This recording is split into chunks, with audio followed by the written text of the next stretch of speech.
Praise the Lord. Praise the Lord. Hallelujah. Hallelujah. Praise the Lord. Praise the Lord.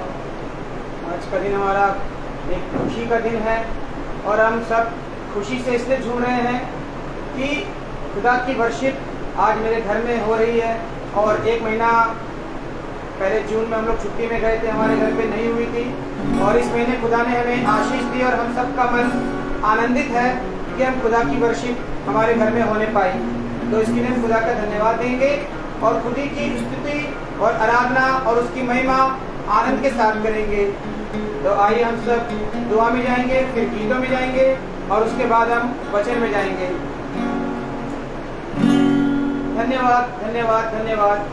जीवन की वाणी हमारे महान उद्धारकर्ता प्यारे प्रभु यीशु, हम आपका बड़ा धन्यवाद करते हैं आज के पवित्र दिन के लिए, पवित्र समय के लिए।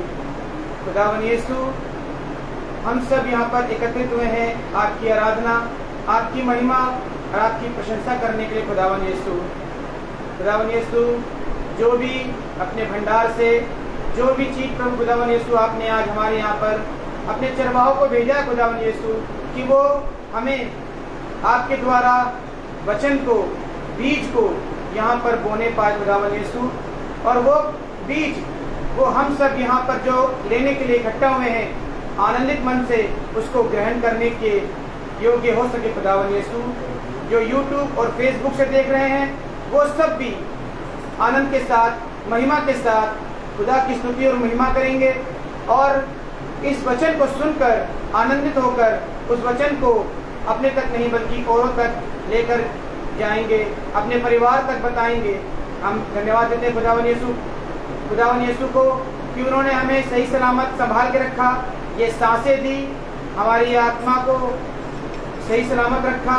हम प्रभु को धन्यवाद देंगे कि हमारे दास को और उनके साथ आए भाइयों को सही सलामत रास्ते में सही सलामत यहाँ तक लेकर आए। खुदावन यीशु की आशीष उन पर होने पाए और जो भी वचन खुदावन यीशु की ओर से वो लेकर आए हैं वो यहाँ पर होने पाए। ये प्रार्थनाएं मांगते हैं प्यारे बेटे यीशु के नाम से, सुन और ग्रहण करे, आमीन। हम गीत गाएंगे, यहोवा चरवाहा मेरा, कोई घटी मुझे नहीं है।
माता प्रभु की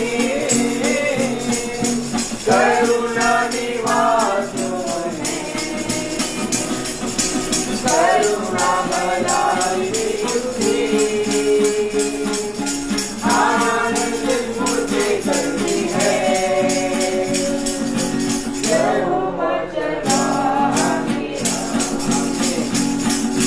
कोई गति मुझे नहीं है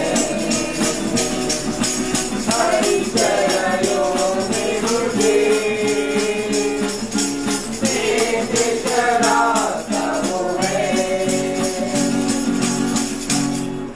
Praise the Lord. Praise the Lord. Hallelujah. Hallelujah. यहोवा चरवाहा मेरा, कोई घटी मुझे नहीं है।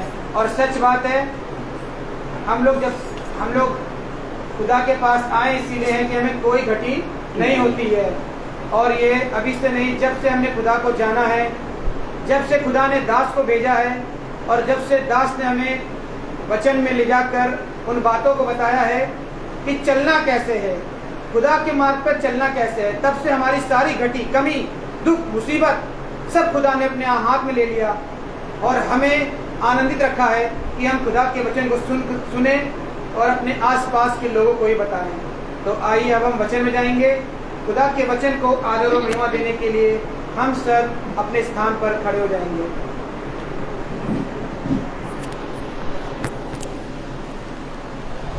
Praise the Lord. Praise the Lord. Praise the Lord. एक बार हम फिर से अपने पिता के नज़दीक आए हैं और ये बात हम जानते हैं कि हम अपने पिता के साथ बने रहते हैं। Praise the Lord. Praise the Lord. और पिता हमारे साथ बना रहता है। आमीन। आमेन। लेकिन एक समय होता है ये सारी आशीषें हम पर होती हैं यस, आमीन आमीन। और वो आशीषें हैं, वो सामर्थ्य के काम हैं और जिन कामों को अभी हम और आप नहीं देख पा रहे और हमारी आंखें धुंधली हैं। जैसा कल हमने पढ़ा, एली की आंखें धुंधली हो गई थी और वो देखने में थोड़ा कमज़ोर हो गया था, एली बूढ़ा हो गया था। Praise the Lord. और आज हम और आप भी अपने पिता के उन कामों को बाखूबी देख नहीं पा रहे, सच। क्योंकि जिस दिन हम साक्षात आमने सामने देखेंगे, हम अपने पिता में और आनंदित होंगे। आमीन। आमेन। आमेन। आज पिता ने हमें और आपको ये पवित्र समय दिया कि हम उसके पवित्र वचन को सुने, समझें और जो पिता ने कहा उसको हम मानने में चौकसी करें। आमीन। आमेन। पिता के वचन में लिखा है, रोमियो और उसका 15वां अध्याय, और हम सब पढ़ेंगे रोमियो 15वां अध्याय और उसकी 5वीं आयत। हम सब एक साथ पढ़ेंगे। धीरज और शांति का दाता खुदा तुम्हें यह वरदान दे कि मसीह यीशु के अनुसार आपस में एक मन रहो। खुदावन का वचन जो कि पवित्र है, इस पवित्र वचन को खुदा हम निकम्मों को समझने और उसमें चलने की सामर्थ प्रदान करे। आमीन। हम सब अपने स्थानों पर बैठे। आज मनुष्य वरदान मांगता है, कोई वरदान मांगता है कि मैं बहुत आयत से इस पृथ्वी पर बढ़ूं। अगर आप इसको यूं कर लें तो आराम से बाइबल यहाँ रख सकते हैं। Praise the Lord. Praise the Lord. कोई वरदान मांगता है कि मैं इस पृथ्वी पर उत्तम उत्तम वरदानों को प्राप्त करूं। Praise the Lord. लेकिन पिता कहता है, मेरा एक वरदान है जो मैंने अपने लोगों के लिए रखा है, आमीन। और वो वरदान ये है कि तुम आपस में एक मन रहो।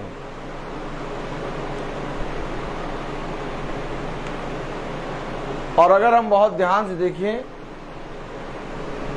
तो घर में अगर 5 सदस्य हैं तो 5 सदस्य आपस में एक मन नहीं रहते। सच। आप 5 सदस्यों को तो छोड़िए, पति और पत्नी आज एक मन नहीं है। आज लोग पिता से धन मांग रहे हैं, आज लोग पिता से संतान मांग रहे हैं, आज लोग खुदा से तमाम किस्म के उत्तम वरदान मांग रहे हैं। लेकिन हमारे वरदान, हमारे फल, हमारे वो फल जो उत्तम फल हैं, हमें मिल क्यों नहीं रहे और हमारे पास क्यों नहीं आ रहे और रुके क्यों हैं? इसको जानने का किसी ने भी चौकसी नहीं की। सच है। अगर हम इसको जानने की चौकसी करेंगे तब हमें पिता बताएगा। रोमियो 15वां अध्याय और उसकी 5वीं आयत में लिखा है, धीरज और शांति का दाता खुदा तुम्हें ये वरदान दे। अब आप बताइए, खुदा तुम्हें ये वरदान दे आमीन।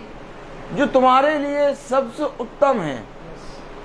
आज मनुष्य उस वरदान को खो बैठा है और मनुष्य तमाम किस्म की उत्तम चीजों की चाह रख रहा है। आप जब तक बीज को भूमि में बोएंगे ही नहीं और जब तक आप बीज को भूमि में बोकर उसको पानी और उसको समय समय पर जांचेंगे नहीं, तब तक आपको फल नहीं मिलेगा। सच है। और यह अवश्य है कि आपने जो बीज बोया है वो बीज और आपका मन एक हो, क्योंकि जब किसान अपने बीज, अपनी फसल की ओर मन लगाता है और फसल को वो समय समय पर जाकर देखता है, जांचता है, और फसल जो उसने लगाया, जो बीज बोया, उसका मन और किसान का मन जब एक होता है तब वो फसल बहुत ज्यादा फलवंत होती है। आमीन। लेकिन अगर मन अलग अलग हैं तो कभी भी आपका प्रार्थना स्वर्ग तक नहीं जाएगी। हमेशा प्रार्थना में ये देखो कि क्या मेरी प्रार्थनाएं कबूल होती हैं, क्या मेरी प्रार्थनाएं स्वर्ग तक जाती हैं कि नहीं। इसका उत्तर आपको मिलेगा जब आप खोजी के समान ढूंढने निकलेंगे। आपकी प्रार्थना स्वर्ग तक पहुंचती है कि नहीं, आपकी प्रार्थनाओं का उत्तर आपको मिलता है कि नहीं, इसका उत्तर आपसे अच्छा और कोई नहीं जानता। लेकिन अगर मेरी प्रार्थना का उत्तर मुझे नहीं मिलता, अगर मेरी प्रार्थना कबूल नहीं होती और अगर मेरी प्रार्थना स्वर्ग तक नहीं जाती, तो जरूर से जरूर कोई रुकावट है। अब उस रुकावट को जानने के लिए हमें पिता से अपनी संगति और पिता के निकट अपनी संगति को बनाना है। जब हम पिता के निकट जाते हैं तो पिता हमें उन बातों के बारे में बताता है जहां पर हमारी आशीषें, हमारा फल रुकता है। कलाम में लिखा रोमियो 5:15, 15:5। हाँ 15:5, धीरज और शांति का दाता, धीरज और शांति का दाता खुदा तुम्हें यह वरदान दे। अच्छा, खुदा तुम्हें ये वरदान दे कि मसीह यीशु के अनुसार, कि मसीह यीशु के अनुसार आपस में एक मन रहो। आपस में एक मन रहो। आमीन। क्या कारण है कि आज दोष लगाने की आत्मा, क्या कारण है आज क्रोध की आत्मा? मैं आपसे पूछना चाहता हूं, क्या कारण है कि आज अपने जीवन में बहुत तायत से हम निराशा को हासिल कर रहे हैं। हम दिन प्रतिदिन अपने जीवन में बढ़ती की चाह रख रहे हैं और अपने जीवन में एक परिश्रम कर रहे हैं, लेकिन इसके बाद भी हम एक निराशा की ओर जा रहे हैं। जहां पर मन अलग अलग होता है और जहां पर शैतान आकर अपना काम करता है, और शैतान का काम केवल एक है कि वो कुछ चीज़ों पर अपना कब्जा करे और तुम्हें उन चीजों के विषय में झूठी झूठी बातें फैलाना शुरू कर दे। और जब आप उसकी ओर दृष्टि करते और उसकी झूठी झूठी बातों की ओर मन लगाने लगते हैं, आपका मन आपस में फिर जाता है और वो वरदान जो पिता ने आपको दिया आपके पास से चोरी हो जाता है। चोर चोरी करने आया, क्या चोरी करने आया? शैतान को आपका पैसा, आपकी गाड़ी, आपका बैंक बैलेंस, आपका रुतबा नहीं चाहिए।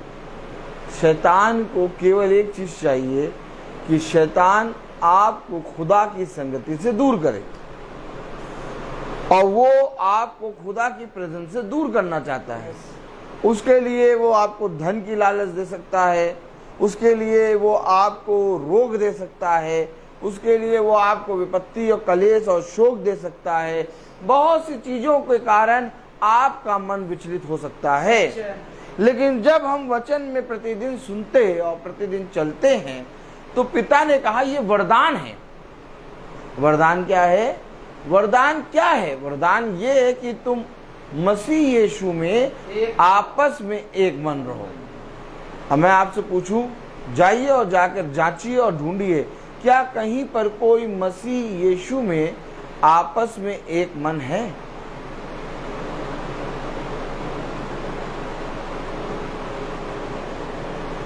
कहीं पर मसीह यीशु में आपस में एक मन है कोई? बहुत कुछ मिलेगा आपको।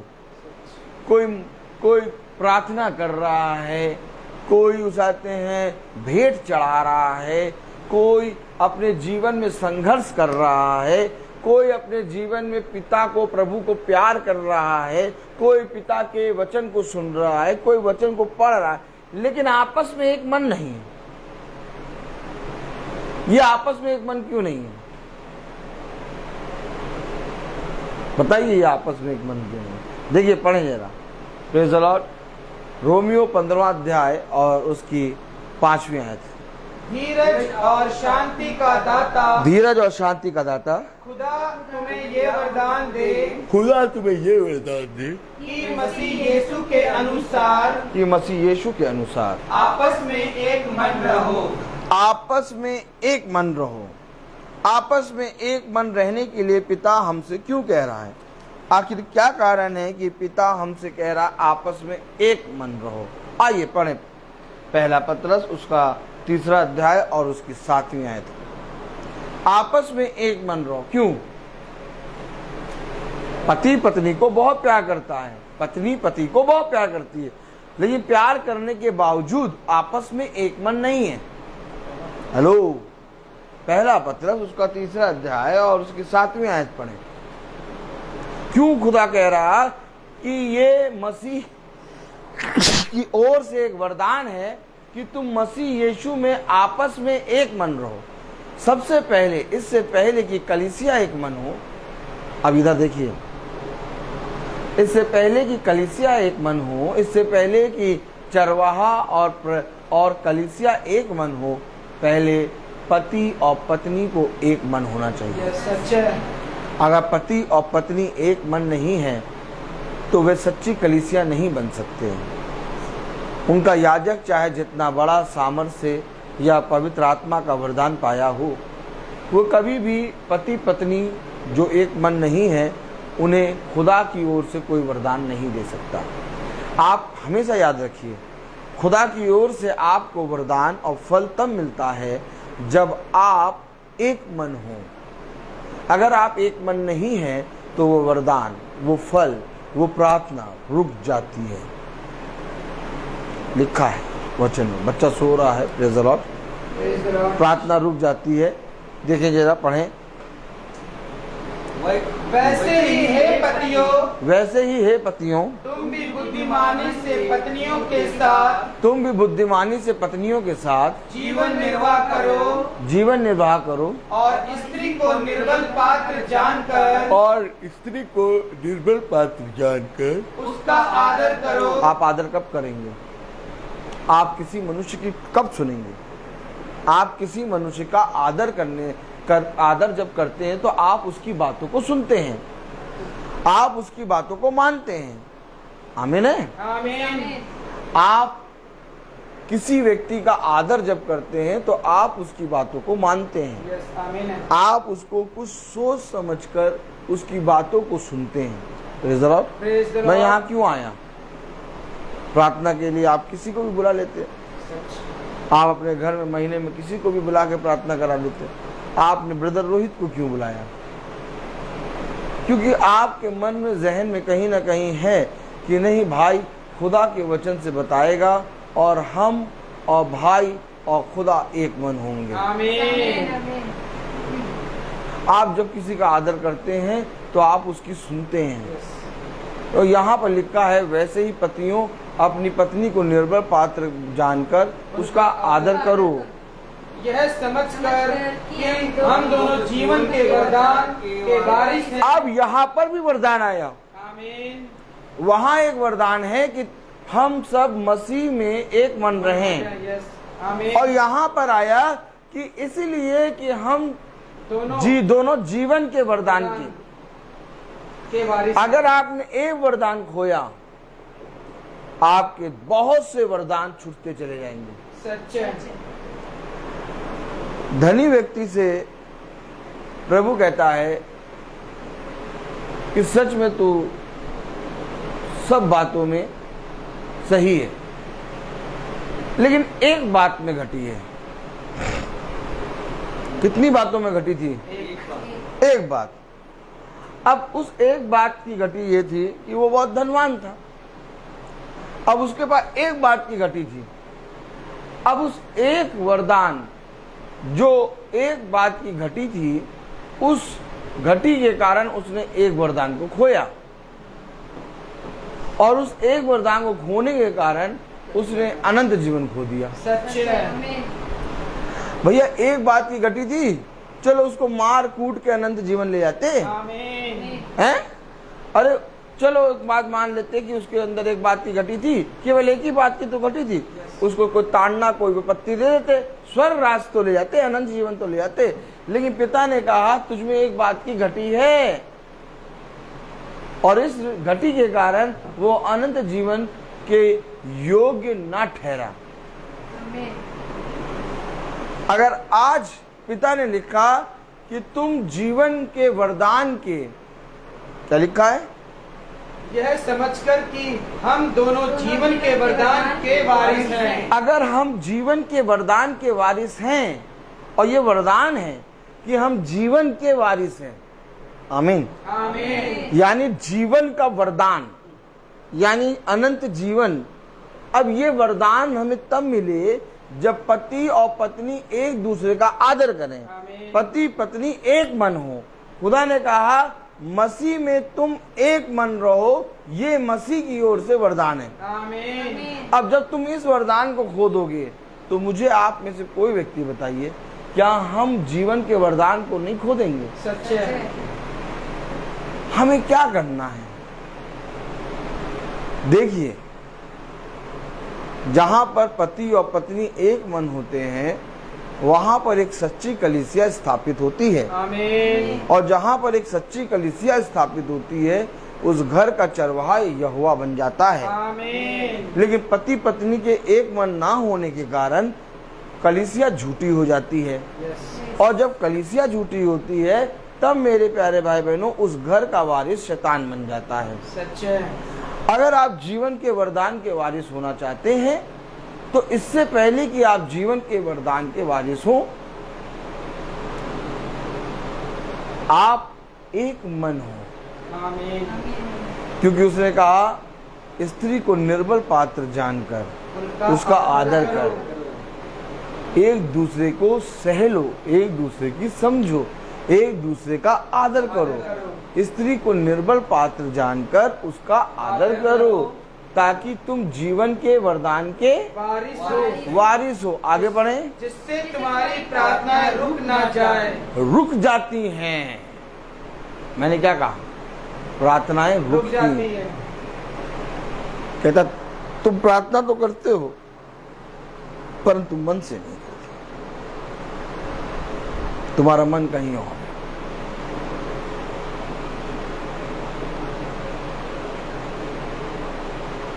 शैतान के लिए बहुत सरल है तुम्हारे मन को, तुम्हारे विश्वास को तोड़ना। मैं तुमको सच कहता हूं, एक विश्वास, एक दृढ़ विश्वास बहुत परिश्रम के बाद आता है। सच। तुम अपने विश्वास को यूं ही ना खो दो। तीमुथियुस कहता, मैंने एक अच्छी कुश्ती लड़ी है और अपने विश्वास की रखवाली की है। Praise the Lord. Praise the Lord. विश्वास की रखवाली करने के लिए तुम्हें उस दुष्ट से चौकस रहना होगा। दुष्ट केवल कुछ नहीं करेगा, मालूम, कुछ भी नहीं करेगा। दुष्ट केवल एक व्यक्ति के अंदर आएगा और उसके अंदर आके तुम्हें बहुत सी बातों के विषय में सताएगा। और जब वो व्यक्ति जिसके अंदर दुष्ट आया, वो व्यक्ति भी अपना नहीं है और इस बात को नहीं समझ पाएगा। क्यों? क्योंकि उसके अंदर एक दुष्ट आत्मा है और वो दुष्ट आत्मा आई इसलिए कि तुम बहुत सी बातों के विषय में सोचो, विचारो, और जहां तुमने सोचा और विचारा वहां उस दुष्ट ने अपना फन मारा। कभी आपने सांप पकड़ने वाले को देखा? सांप पकड़ने वाला कभी भी किसी दूसरे व्यक्ति को नहीं देखता। जितना एक्सपर्ट हो पकड़ने वाला, आंख बंद करके सांप पकड़ ले, लेकिन तब भी वो पकड़ते समय किसी व्यक्ति को नहीं देखेगा, सब उसको देखेंगे। ताली बजाइए।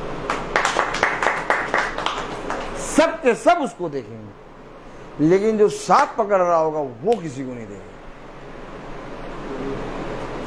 जैसे ही वो किसी को देखेगा वैसे ही सांप उसे डसेगा, ये निश्चय है। और ठीक इसी तरीके से तुम्हारा और दुष्ट का है हिसाब। दुष्ट तुम्हें किसी ना किसी बात पे इतना परेशान करेगा कि तुम उधर झांको, जैसे ही झांका वैसे ही फन मारेगा। और अगर तुमने नहीं झांका तो तुम उसके मुंह को अपने हाथ में यूं लेके चलोगे और इतना लंबा चौड़ा सांप तुम्हारा कुछ ना कर पाएगा। सच है।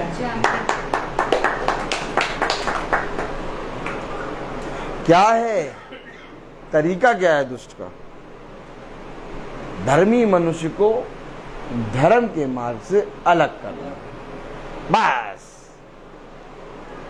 और जो धर्मी होगा वो दुष्ट के एक एक दांतों को गिन के रखता है।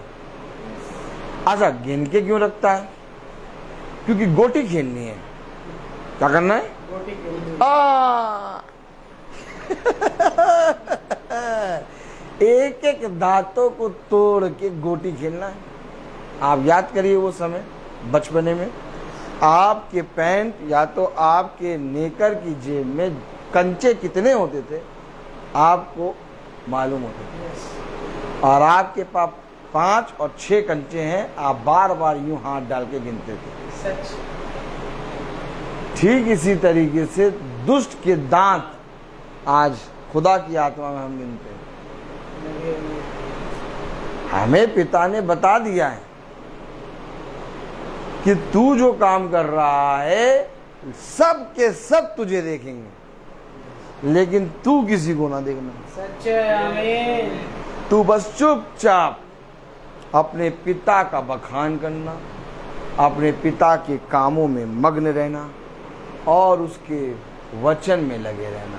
आमीन। अगर पति और पत्नी एक मन रहे, अगर पति और पत्नी एक दूसरे का आदर करें, तो तुम्हारी प्रार्थनाएं नहीं रुकेंगी। तुम जीवन के वरदान के वारिस होगे। क्या कारण है कि आज हर एक घर में कलह, अशांति और रोग और दुष्ट का प्रकोप है? क्या कारण है कि आज हर कोई अपने घर में शांति चाहता है, लेकिन शांति रहती नहीं, क्योंकि घर के सदस्य एक मन नहीं है। क्योंकि घर के सदस्यों को छोड़ो, पति और पत्नी एक मन नहीं है। और एक बहुत बड़ा वरदान एक मन के अंदर है, और वो वरदान ये कि जीवन के वरदान के वारिस पिता मसीह का एक वरदान ये है कि तुम मसीह में एक मन रहो। आमीन। भैया, एक मन रहने के लिए करना क्या होगा? रोमियो उसका 15वां अध्याय और उसकी पहली आयत पढ़ो।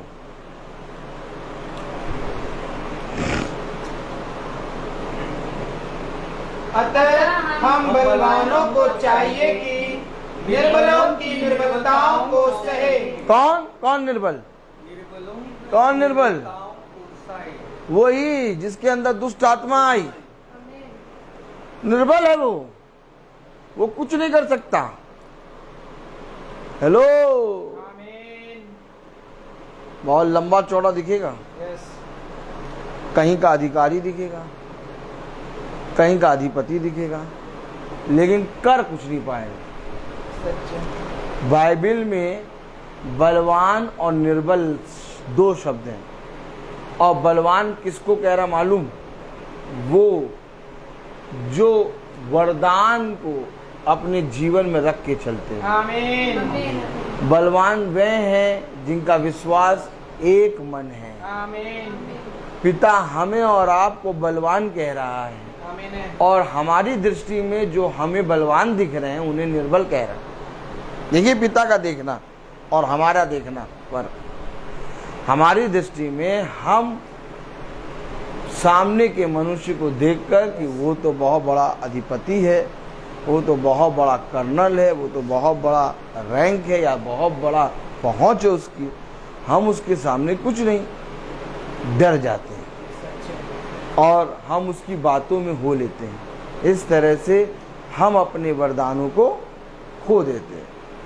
लेकिन खुदा ने बलवान किसको कहा? हमें और आपको। और निर्बल किसको कहा? जो आपको बहुत सी बातों के विषय में परेशान कर रहा है। क्यों परेशान कर रहा है? ताकि फन मारे। क्या? फन मारे। और आप परेशान हो ना, आप विचलित ना हो, आप उसके फन के ऊपर एड़ी रख के खड़े होंगे। हमेशा याद रखो, रोमियो 15वां अध्याय और उसकी पहली आयत में क्या लिखा? अतः हम बलवानों को चाहिए कि निर्बलों की निर्बलताओं को सहे। तो हमें सहना है क्या? और हम सह नहीं पा रहे। थोड़े थोड़े समय में हाय हाय, इधर हाय हाय हाय, जबान देखिए, हाय। हमें पिता ने एक एक बात बताई है। सहना क्या है? उनकी उन चालों को, जिन चालों को वो चल रहे हैं। और आपको मालूम नहीं, एक चाल नहीं, वो पूरी की पूरी दुष्ट आत्माओं को लाकर सबके साथ चाल चल रहे हैं। सच है। और हमें मालूम कि ये जितनी भी चाल चले, पासा हमारे पास है। आमीन। सच है। ताली बजाओ।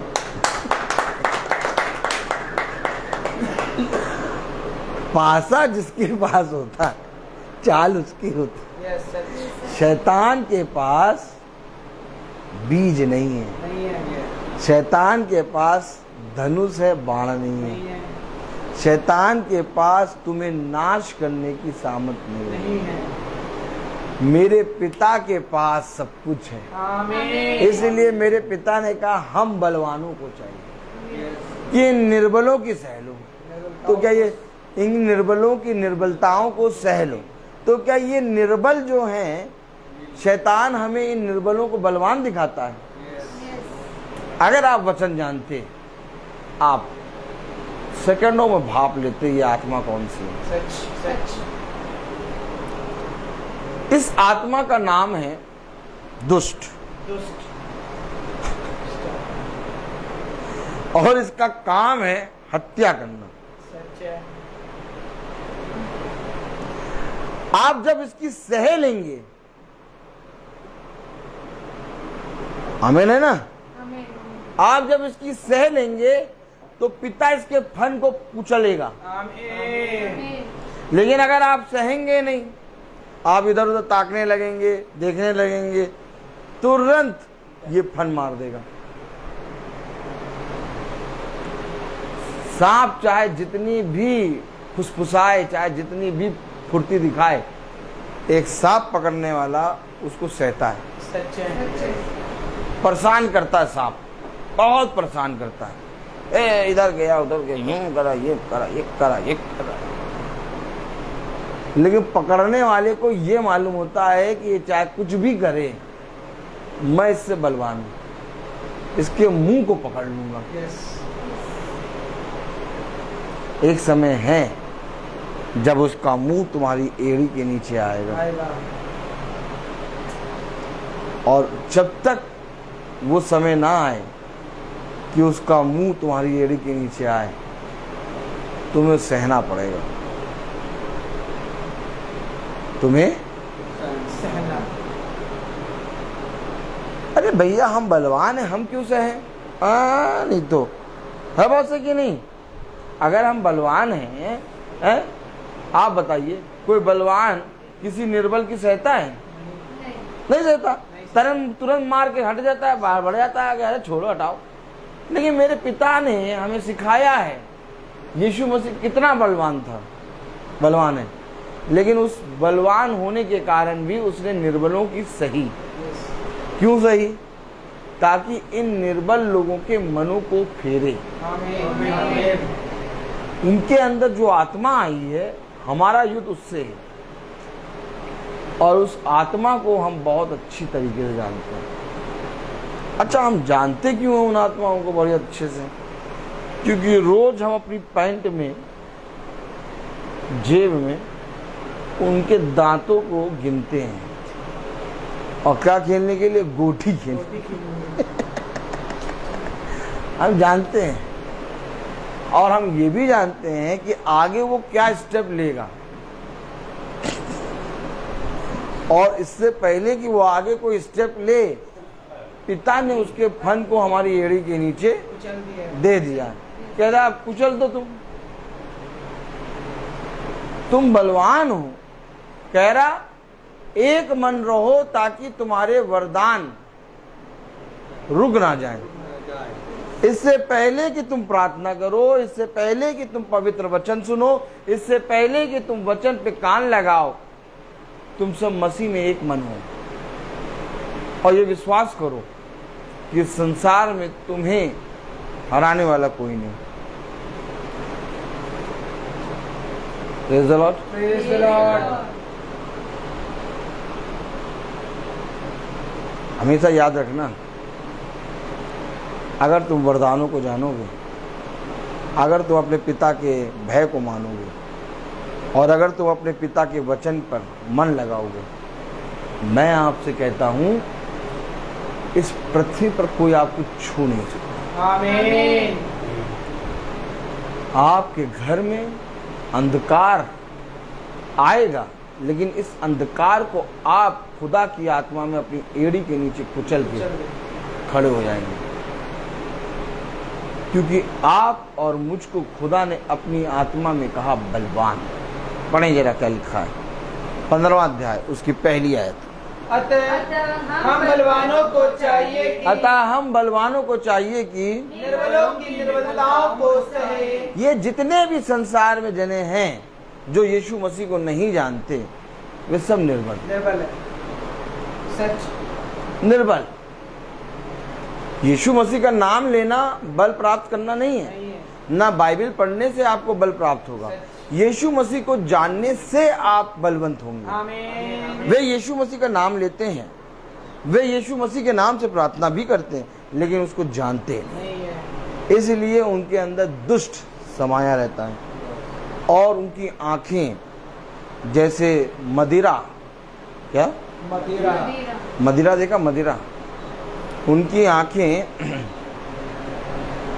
Praise the Lord। Praise the Lord। उनकी आंखें जैसे मदिरा पीने के बाद लाल नहीं हो जाती है, Yes। ठीक इसी तरीके से जब दुष्ट उनके अंदर आता है तो उनकी आंखें लाल हो जाती सच। हैं और उनको अपने आप की सुधि नहीं रहती कि वे खुद क्या कर रहे हैं। आप समझ रहे हैं? थोड़ा सा आप वचन के प्रति ईमानदार बने। आप अपनी विपत्ति, अपने कलेश और किसी मनुष्य को देखकर अपना धैर्य, अपना धीरज रूपी वरदान, अपने उन वरदानों को ना खोएं जो वरदान आपको पिता की ओर से मिले। आप चुपचाप अपने उन वरदानों के साथ पिता में बलवंत होते जाए और उन निर्बल लोगों की निर्बलताओं को ये समझकर सहो कि ये खुदा को नहीं जानती। ये इतना बकबक इसलिए कर रहे हैं, वो पता क्या करते हैं? गाल बजाते हैं। क्या करते हैं? गाल। और जब गाल बजा रहे हो, बोल रहे हो ढेर सारी बातें, तो केवल ये बात समझ लेना, ये यीशु मसीह को नहीं जानते। हमें सहना पड़ेगा, हमेशा याद रखना। वचन हमें सामर्थ्य से भरता है, वचन हमें अपनी आत्मा से भरता है, वचन हमारे जीवन में जितनी भी परेशानी, जितनी भी विपत्तियां, कलेश होते हैं, उनको वचन हमारे जीवन से दूर करता है। तुम्हें किसी भी बात का भय या तुम्हें किसी बात की भी चिंता होना नहीं चाहिए, क्योंकि किसी भी बात की चिंता ना करना, क्योंकि उसे तुम्हारा ध्यान है। हमेशा याद रखना।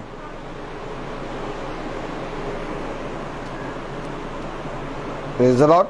Praise the Lord।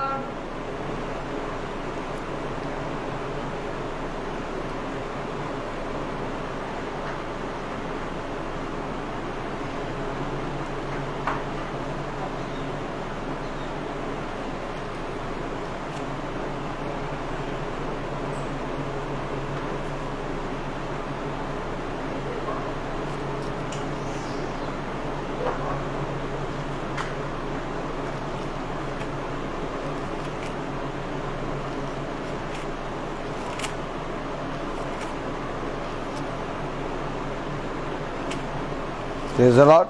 Praise the Lord।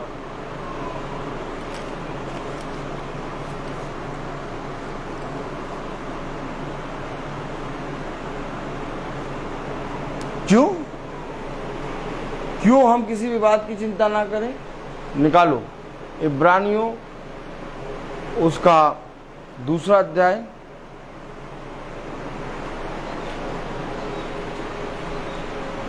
इब्रानियों 2:18 पढ़ें।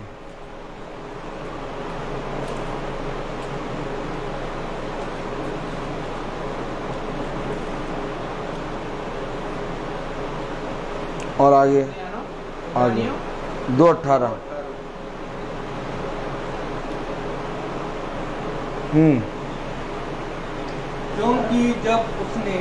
क्योंकि जब उसने परीक्षा की दशा में दुख उठाया। किस दशा में दुख उठाया? परीक्षा की दशा में। किसने दुख उठाया? यीशु मसीह ने। यीशु मसीह ने। उसकी परीक्षा हुई और दुख भी उठाया। क्यों कह रहा? हम बलवानों को चाहिए कि हम निर्बलों की निर्बलताओं को सह लें। क्यों? यीशु मसीह क्यों परीक्षा दे रहा है? क्यों दुख उठा रहा है? वो जानता है ये निर्बल हैं और इनकी निर्बलताओं को वो सहता रहा है। तो जो जिन मनुष्यों के अंदर दुष्ट आत्मा समा के हमें इधर से उधर बहकाने की कोशिश करती है, वो निर्बल है। यस, उनकी निर्बलताएं हैं, उनको सहना है। कलाम में लिखा है इब्रानियों 2:18 में, क्योंकि जब उसने परीक्षा की दशा में दुख उठाया, क्योंकि जब उसने परीक्षा की दशा में दुख उठाया तो वह उनकी भी सहायता कर सकता है, तो वो उनकी भी सहायता कर सकता है जिनकी परीक्षा होती है। तो सहायता कौन करेगा? खुदावन यीशु मसीह। जब तुम सह रहे होगे तो तुम अकेले नहीं होगे, यस, तुम्हारी सहायता करने के लिए यीशु यीशु मसीह मसीह। तुम्हारे साथ होगा। आमीन। तब इन बातों का विश्वास करोगे। उसने लिखा तो कि उनकी निर्बलताओं को सह ले, लेकिन इससे पहले कि जब तू सहे, इससे पहले कि जब वे निर्बल लोग आकर तुझ पर हावी हो और तेरी परीक्षा करें, यीशु मसीह तेरी सहायता करेगा। आमीन। तेरे साथ होगा। मैं नहीं कह रहा, वचन में लिखा है। सच इसीलिए हमें किसी बात की चिंता नहीं नहीं करनी। करनी चाहिए। हम आराम से चौड़े से ही हु रहते हैं। कैसे रहते हैं? हाँ, जो करना करो। तुम्हारे दांतों को तोड़ के गोटियां ना खेली तो मैं अपने पिता का दास नहीं।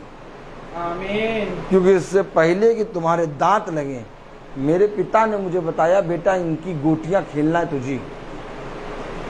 हमेशा याद रखना, दाऊद ने यही कहा गोलियत को देख के कि बेटा तुझे मेरे खुदा की सामर्थ से कौन बचाएगा। आमीन। इससे पहले कि गोलियत दाऊद के सामने आए, praise the Lord, praise the Lord. इससे पहले कि गोलियत दाऊद के सामने आए, खुदा ने दाऊद को इतनी सामर्थ दी कि गोलियत के विषय में चिंता करे। सच। आपको मालूम है, दाऊद गोलियत के विषय में चिंता कर रहा था, तुझे मेरे खुदा के हाथ से कौन बचाएगा।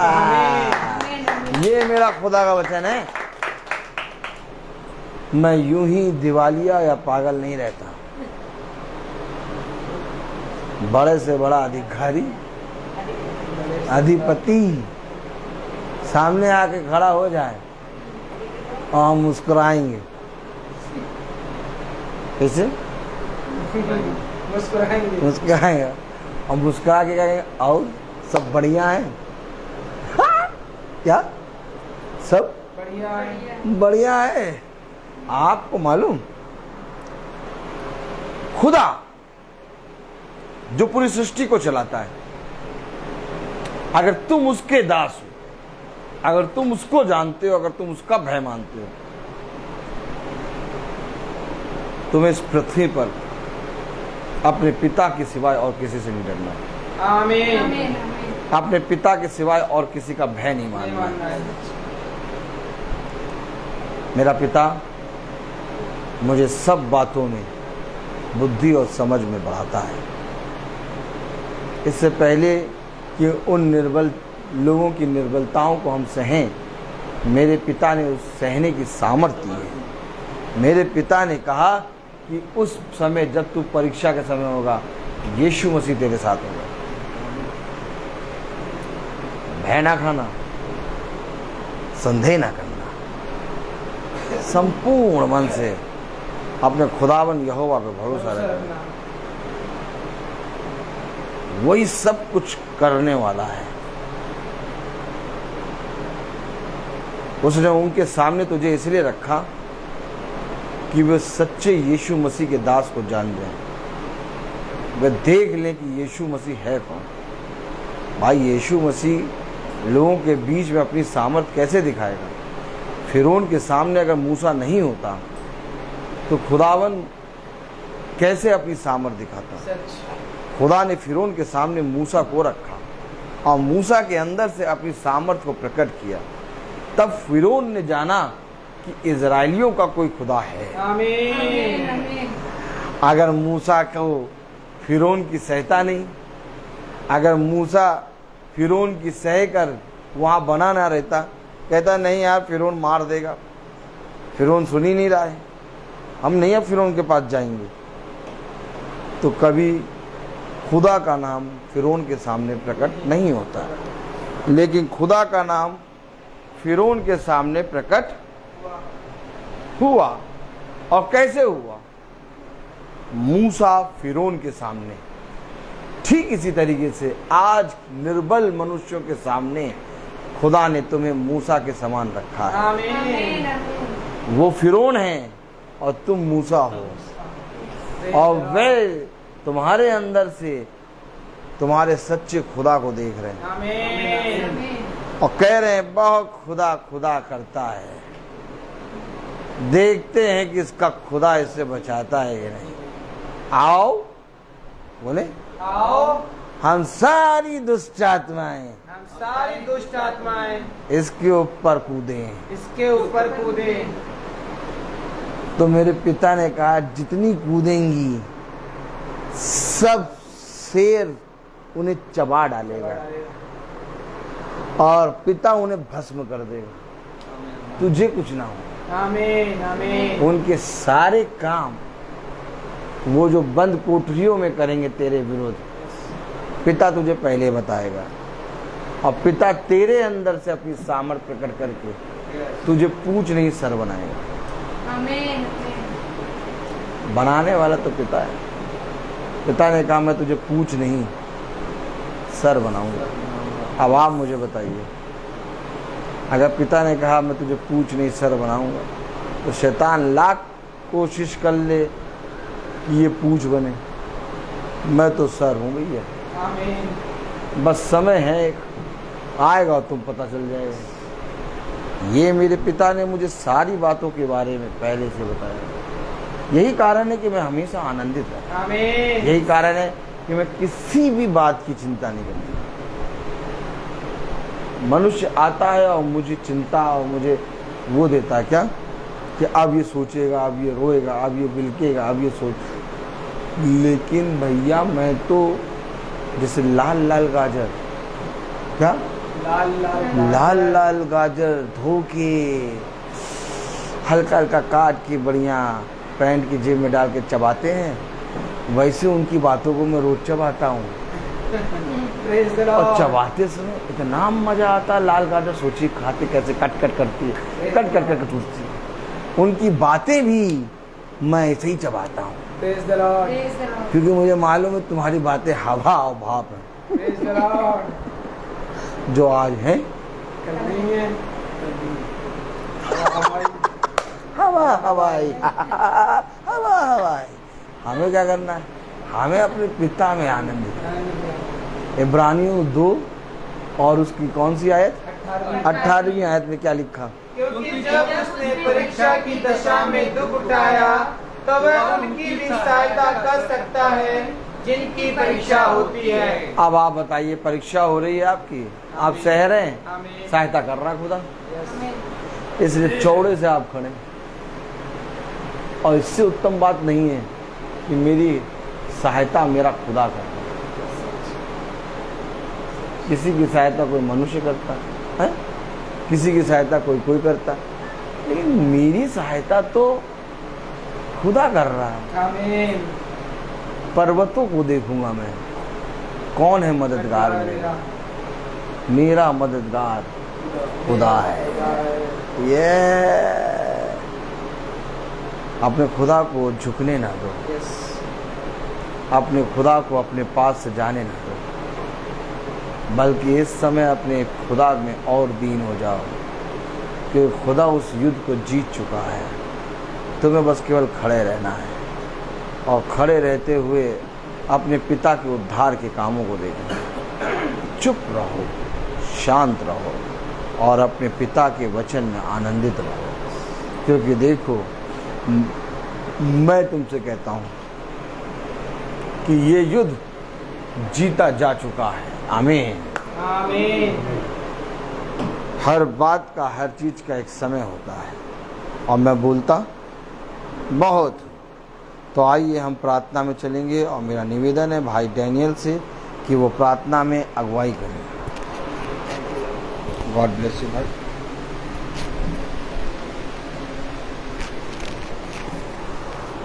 आइए।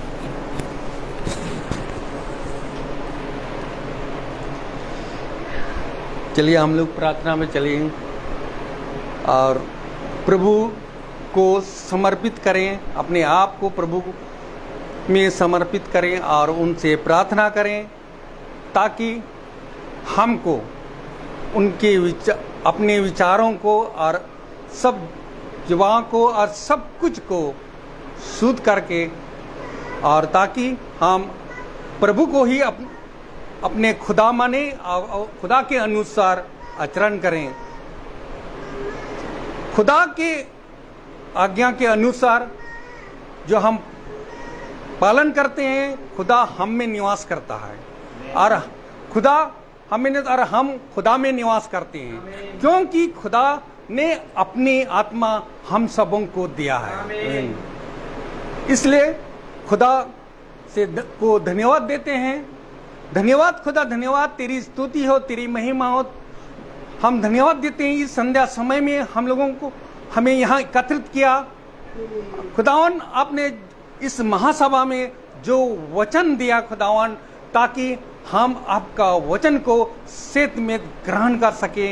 इसलिए खुदावन जितना भी यहाँ उपस्थित है खुदावन, इस हर एक जन के लिए मैं यही दुआ करता हूँ खुदावन, ताकि आपका वचन को सेत में आपका अनुग्रह में बने रहे खुदावन, ताकि खुदावन जो वचन इस महासभा में बोया गया खुदावन, ताकि हम लोग उनका ग्रहण कर सके और एक दूसरे को बांट सके।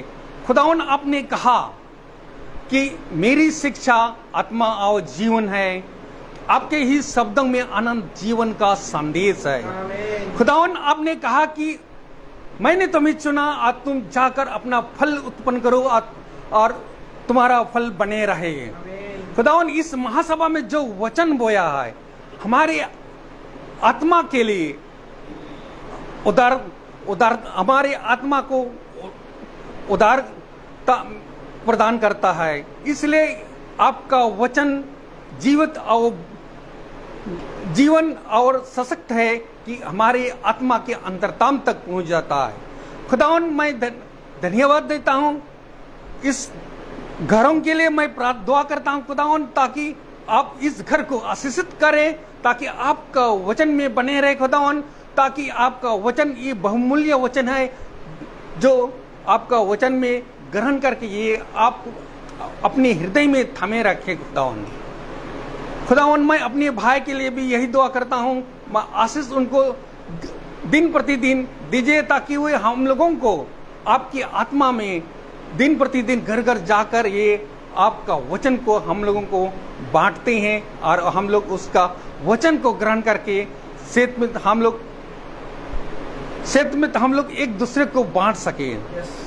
खुदावन इसके घराने के लिए जो हमारे YouTube में है, जो भाई बहनें देख रहे हैं, उनको सामर्थ्य दीजिए ताकि आपका वचन को सेत में ग्रहण कर सके और एक दूसरे को बांट सके। हम यही दुआ करते हैं हमारे प्रभु यीशु मसीह के नाम पर, आमीन। हे पिता हमारे जो स्वर्ग में है, तेरा नाम पवित्र माना जाए, तेरा राज आए, तेरी इच्छा जैसे स्वर्ग में वैसे पृथ्वी पर भी पूरी हो। हमारा प्रतिदिन का आहार में दे और हमारे अपराध हमें क्षमा कर, जैसे हम भी अपने अपराधियों को क्षमा करते हैं, और हमें परीक्षा में ना डाल परंतु बुराई से बचा। और हमारे खुदावन यीशु मसीह का फजल, खुदा बाप की मोहब्बत, पाक रूह की रिफाकत और शराकत हम में से हर एक विश्वासी जन के साथ अब से लेकर अनंत काल तक होती रहे, आमीन। धन्यवाद धन्यवाद धन्यवाद, सारे आशीषों पे सोते धन्यवाद, धन्यवाद धन्यवाद धन्यवाद, सारे आशीषों पे सोते धन्यवाद, सारी आशीषें आती ऊपर से, हालेलुया। धन्यवाद धन्यवाद धन्यवाद, सारी आशीषों पे सोते धन्यवाद।